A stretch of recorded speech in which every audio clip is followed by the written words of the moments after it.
Yeah. Okay, I'm continuing this video from my prior one to try to conclude showing that this entire kidnapping scenario is a hoax, in my opinion, to divert attention away from the Benghazi hearings, which is bombshell proof that our government is corrupt, murdering tyrants, and that they've already shown that Obama and Hillary gave the stand-down orders to stop the protection of that embassy in Syria. My belief is that they were running guns through that embassy to the rebels, and they lied about the demonstration. Anyway, you should watch the hearings more than any of this kidnapping garbage hoax crap, which is why I'm making this. So many of you can understand that this is a hoax, and that you won't commit your heart to grieving over something that is just a hoax. It's a complete lie. So there's a lot of things that you can put your heart towards, but this is not one of them. This is a complete lie. And here's proof. These videos prove it. Plain and simple. So anyway, enjoy. 911 police ambulance to fire. Yeah, hey bro, I'm at 2207 Seymour, West 25th. Hey, check this out. I just came from McDonald's, right? So I'm on my porch eating my little food, right? This broad is trying to work out the fucking house next door to me. So there's a bunch of people on the street right now and shit. So we like, well, what's wrong with you? What's the problem? She like, this motherfucker that kidnapped me and my daughter, and we've been in this shit. She think her name is Linda Berry or some shit. I don't know who the fuck that is. I just moved over here, bro. Okay, so keep in mind, he said there's a bunch of people on the street now, not just one guy from across the street, and he just said her name was Linda Berry, and he don't know who the fuck this bitch is. Where his previous two interviews, he said that he knew exactly who she was as soon as she said her name, and then he reverted and said he didn't realize until he was on the phone with 911. He said he didn't hit him until he picked up the phone to dial 911. So this proves another lie by this obvious government-paid imbecile. Sir, you have to calm down and slow down. Is she still in the street? Seymour Avenue. Is she still in the street, or where did she go? Yeah, I'm looking at her. She right now. She calling y'all. She on another phone. Is she black? So he's looking at her when she's in the house across the street on the phone. He's looking right at her, right? Okay, that's another lie. What is Hispanic? She white, but the baby look Hispanic. Okay, what is she wearing? Yeah, she's white. He already said that the baby asked for her father, Ariel, and this woman looks white. Even a Hispanic, Caucasian baby doesn't quite look Caucasian. Doesn't quite, you know what I mean? They look more Mexican or Caucasian mix, So, and if that was I haven't seen her lately. The daughter's mother, she certainly wouldn't be asking for Ariel. Come on. White tank top, light blue sweatpants. Like a wife beater. Wife beater, just like he is. He's a wife beater. It's interesting use of words, dude. Do you know the address next door that she said she was in? Yeah, 2207. I'm looking at it. Okay, I thought that was your address. So that house. No, I'm smarter than that, bro. I'm telling you where the crime was. Okay, look, sir, we can't talk at the same time. Do you want to leave your name and number or name and number? Yeah, that's also very interesting because the 911 operator first looks at the address from the phone that he's calling from, and then asks where they're at. So, and did the same thing with Amanda when she called too. She claimed to be at the 2207 house as well. So, Ramsey, R-A-M-S-E-Y. What's the phone number?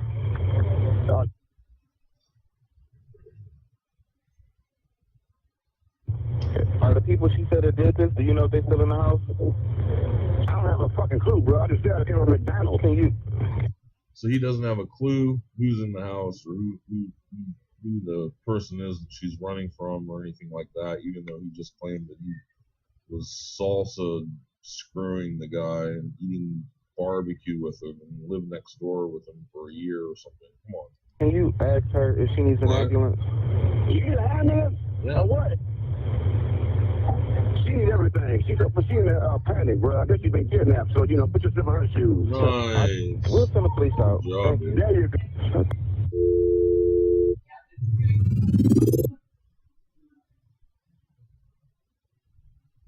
Alright, let's go to the next one. See if I can find it. I think the next one's this one here where he does plug for McDonald's and for Red Bull. No. Let's go to the first one here. The one on the street where he really goes off. This morning awaiting arraignment as this neighborhood and even the family members are trying to piece all this together, wondering if there were any clues they may have missed. Overnight, FBI and Cleveland police investigators searched the home of Ariel Castro, the prime suspect in the abduction of the three women. This image, provided to ABC News by a neighbor, shows Castro smiling with friends. But this morning, police suggest behind the smile, Castro was hiding a dark secret. Who's the guy who went out? His name is Ariel Castro. All right, how old is he? He's like 52. Exactly 52. I'm Hispanic. What's he wearing? I don't know because he's not here right now. That's why I got away. ABC News has learned the 52-year-old, who was once a city school bus driver, was keeping the... All right, let's switch. The man who found Amanda Berry calling for help is... I say, well, that don't look right. So I took her, I pried the door open so she could climb through there, because how he has the door is you can't open the door completely. He has it locked some kind of way. The woman identified herself. Okay, previously he said he kicked the door open, a hole in the door on the bottom so he could get her out through the hole. So he's lying. She said, no, I'm Amanda Berry, and this is his daughter because he was raping me. I said, oh. No. So he sees Amanda Berry and the 6-year-old daughter, and look, thank God he came to help. The three men accused of abducting and holding the women hostage. The man who... This rescue happened, Charles Ramsey. Mr. Ramsey, thank you so much for joining us this morning. Boy, I know it has been a whirlwind for you since Monday night. How you feeling? I'm happy. I'm, pushing to the level as A little Red Bull helps. Plug your Red Bull. That. You got paid for know that. that you do not like the word hero, Please but it is water. true that when you answered that door and helped kick it down, those young women were finally rescued after so long. Has that... Okay, this girl completely disappeared, out of sight. Nobody knows where she goes. Not even the authorities. Come on. If you guys believe this crap, I feel sorry for you. You've been fooled. Sunk in for you? Mm-mm. No? It's gonna be a while, bro. No. I mean, I'm just, I don't know, I'm speechless. And you had never seen Amanda Berry before that moment when you went to her door? No.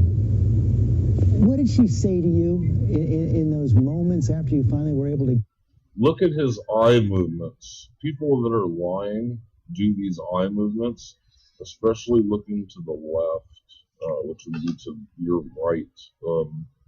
And his eye movements are highly suspicious that he is trying to recall all the different lies that he's told and making things up. So he's got classic lying syndrome here. If my previous videos have proven that already. So anyway, this one really nails the coffin shut. Get her out there and get her on the phone for the 911 call? She says, it's more girls in that house. Okay, he was just asked what the first thing that she told him when she got him out. And he just told him that there's more girls in the house. But earlier he said that she didn't say that until later.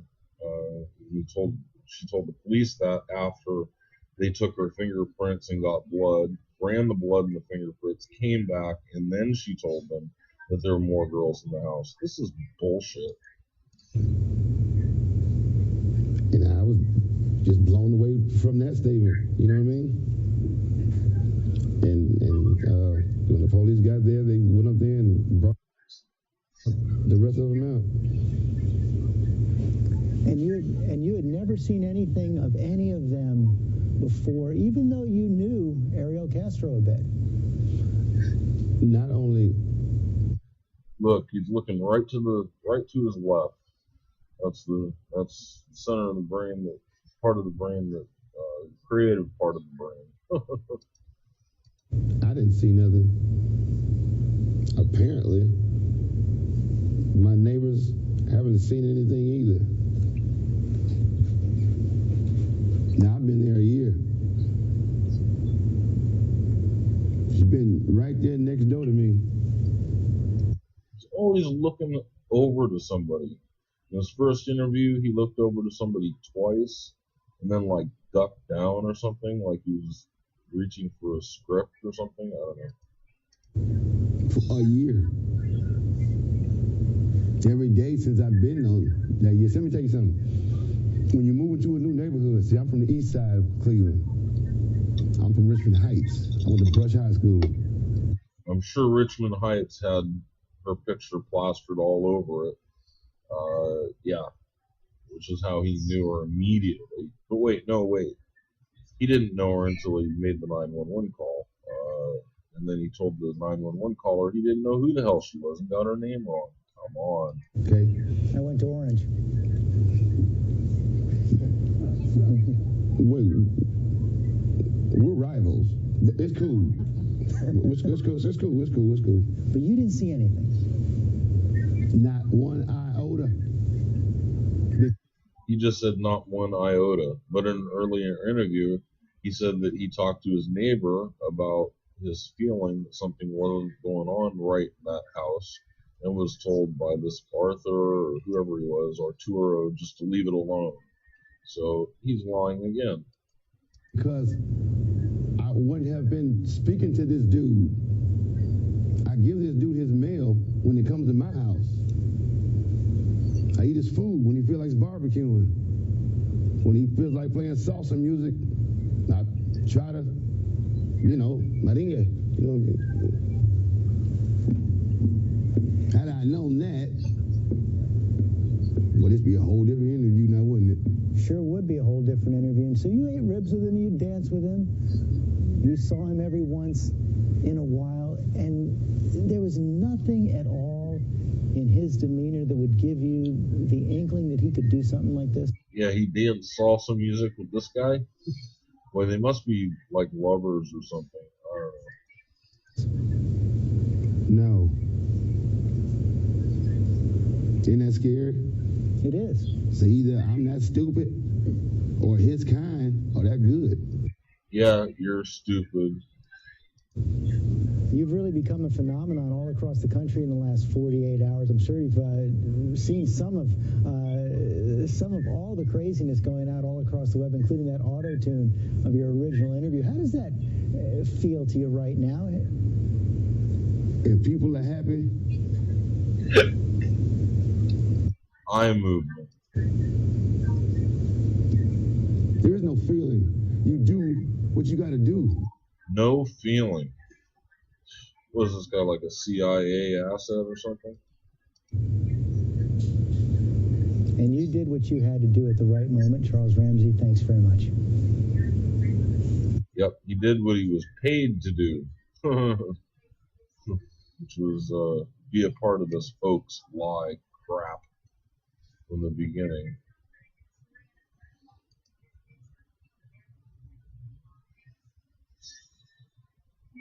The Hodges restaurant. What happened? I went to McDonald's and I'm at home and I hear this, help, let me out. And this girl screaming. Now we don't have that on this street because everybody on this street knows each other.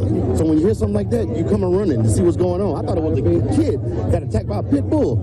And I looked at that girl I said, you look familiar. And I'm prying the door open, and she's trying to get out, and she climbed through the bottom of it. And when soon as she got out, she says, my name is... All right, so she's climbing out through the bottom of it, but we just saw a picture of that door that was intact. So how is this possible? Amanda Berry called the police. And I called the police and they went through some stuff with them. You wouldn't believe that. They thought I was lying. Excuse me, Charles, can you start from the beginning and tell us exactly what happened? Yes, again, if you don't mind. I mean, your story is... Walk me through again what happened this afternoon. You heard screaming. Heard screaming. I'm eating my McDonald's. I come outside. Is this guy his CIA? I see this girl going nuts, trying to get out of the house. So I go on the porch. I go on the porch, and she says, "Help me get out. I've been in here a long time." So I figured it's a domestic violence dispute. So I open the door, and we can't get in that way because how the door is, it's so much that the body can't fit through, only your hand.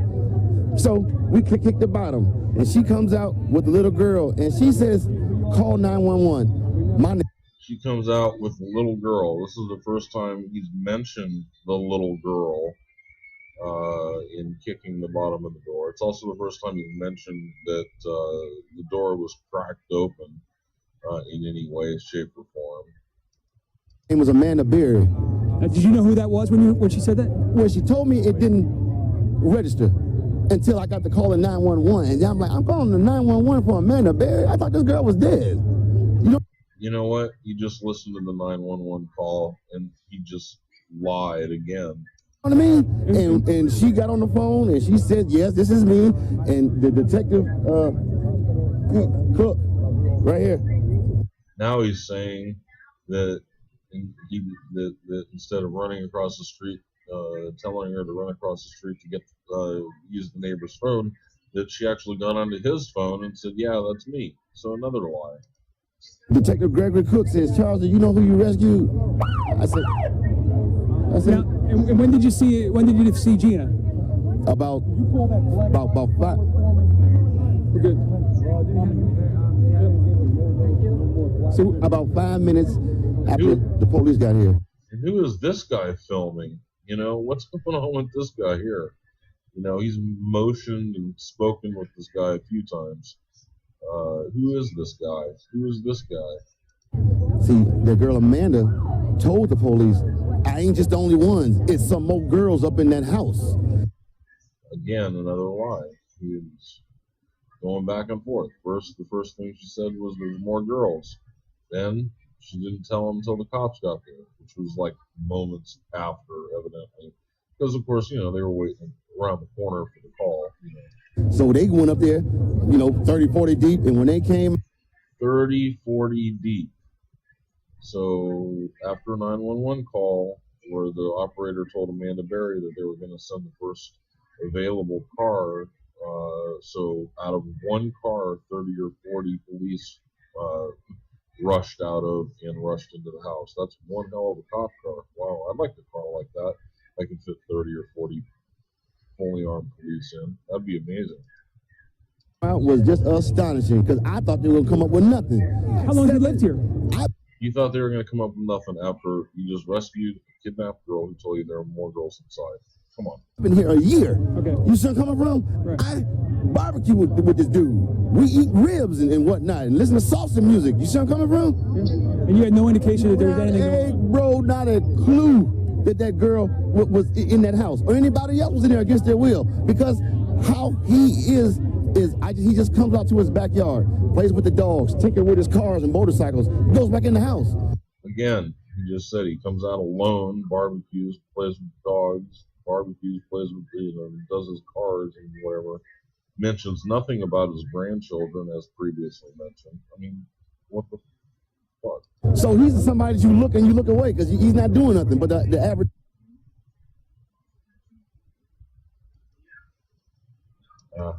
They're doing it to me again. Interesting. Well, you know what? I think I've shown enough to you people, and there's many more interviews where he's just continually lying. Another thing is if you look at any of the pictures that have come out, the one or two that come out. You know, these girls look like they're healthy, like they've seen the light of day daily for years. You know, if anybody has seen anybody in a basement or a dungeon or even in jail for a number of years, they're pale.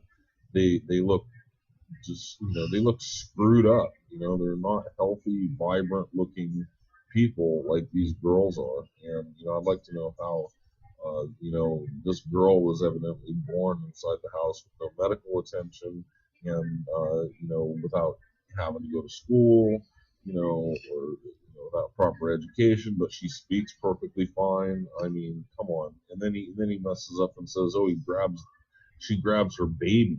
You know, I mean, you know, this is a little girl, 6-year-old little girl, and this is not a baby. You know, you don't just grab a baby, and it's just ridiculous. Come on.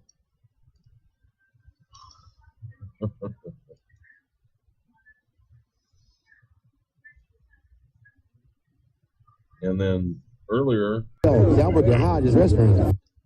where I thought they would come up with nothing. How long have you lived here? We eat ribs and whatnot. How he is somebody that you look away because he's not doing nothing but the average stuff. You see what I'm saying? There's nothing exciting about him. Well, until the day. What was the reaction on the girls' notice he looked to the left when he said until today. faces? I can't imagine to see the sunlight, to be around people. I knew something was wrong. To see the sunlight, yeah. I mean, they haven't seen the sunlight, but they have tans. You know, their skin complexion looks fine. The little girl's skin complexion looks fine. They're not malnourished.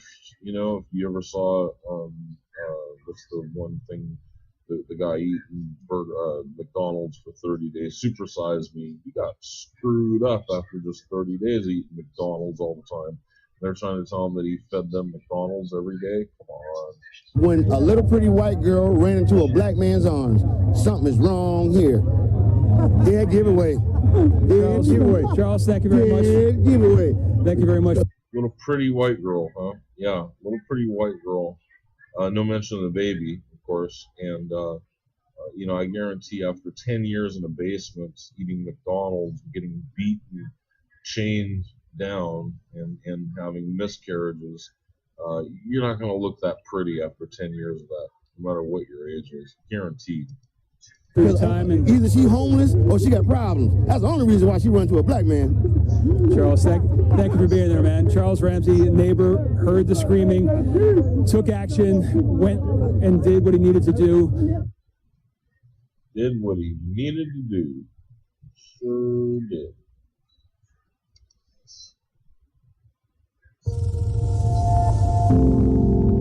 I hear the screaming. So I see one of my neighbors across the street leave his house and run toward my house. But he doesn't come to my house. He goes next door. So I go to the door to see what he's looking at. And this girl is kicking the door and screaming. So I go over there with my Big Mac. And I say, well, can I help you? What's going on? She says, I've been kidnapped. And I've been in this house a long time. Another lie. Another bullshit lie. You know, people, come on. Look at my other video, my first video on my channel, and that'll be like a pretext to this. But this just blows it wide open. This just completely exposes it as a hoax, a complete lie. I believe, you know, it happened right as the Benghazi hearings were getting going. And if you notice, the news coverage has almost completely ignored the bombshell Benghazi hearings, which just completely exposes our entire government as murderous tyrants, you know. But everybody's concerned about this kidnapping thing. Nobody's concerned about the fact that our government, Obama and everybody else, used stand-down orders to kill those people over there. Hey, peace and love.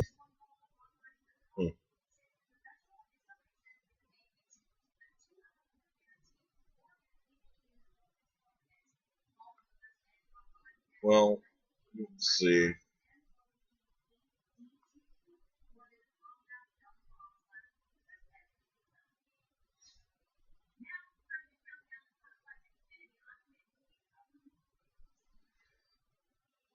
see. Stella Tremblay, New Hampshire legislature says U.S. government planned Boston bombings. U.S. New Hampshire legislature. Well,